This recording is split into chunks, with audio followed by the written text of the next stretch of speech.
loudspeakers contain at least two magnet and cone assemblies known as drivers. They're typically housed in a box called the speaker enclosure. To build the internal magnetic structure, the factory begins by cutting two plates of iron, each about 13 millimeters thick. They go one at a time onto a lathe. First, the machining tool smooths and evens out the surfaces, getting rid of the marks the saw made. Then it cuts out a small hole in the center of one plate and a larger hole in the center of the other. Next, they cut a smaller and thicker round piece of iron called the core. A reamer bores a large hole through it.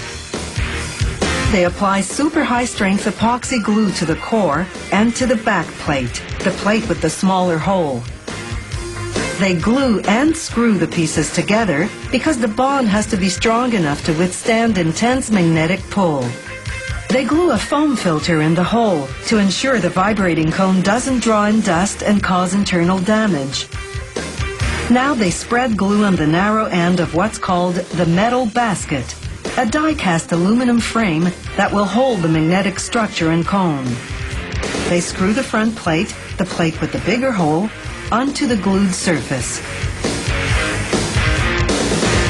Then they glue the underside of the front plate and one side of a ferrite, a ceramic ring made from iron powder. After adhering the ferrite to the front plate, they apply glue to the other side of the ferrite, then flip the basket over to attach the back plate. The core fits through the large hole in the front plate.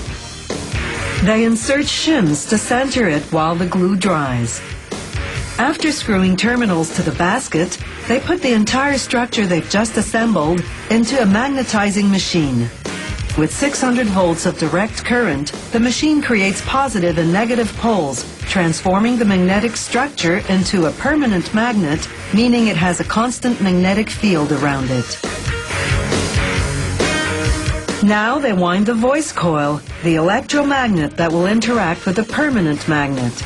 An electromagnet is an object that generates a magnetic field only when there's a current running through it. They wind enamel-insulated copper wire, gluing it to a rigid plastic sheet. The positive pole of this voice coil will be attracted to the negative pole of the permanent magnet. The negative poles will repel each other.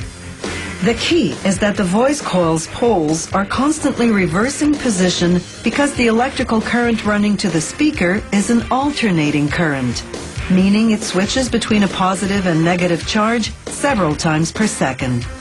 This makes the magnets attract and repel each other continuously, causing the voice coil to move back and forth rapidly. This vibrates the cone, which creates sound waves. After slipping the voice coil between the front plate and the core, they glue on the bottom suspension, flexible fabric rings that move with the voice coil and prevent it from rubbing on the magnetic structure. Next, they glue the cone. It's usually made of cardboard, plastic, or metal. Then they solder the electrical connections. The current coming from the amplifier travels by wire to the two terminals. The terminal wires connect to the voice coil wires. After making sure the cone moves freely without rubbing, they glue on a rigid cardboard cap to keep out dust. The last step is to take the speaker for an audio test drive. They connect it to a machine that transmits different frequencies. They make sure the movement of the voice coil and cone isn't obstructed in any way. Then a computer device analyzes the sound waves the driver sends out. Two-way speaker systems have two drivers in each enclosure, a woofer and a tweeter. A woofer has a large cone that vibrates more slowly for low frequencies. A tweeter has a small cone that vibrates quickly for high frequencies. Three-way systems have a third driver with a medium-sized cone for the mid-ranges.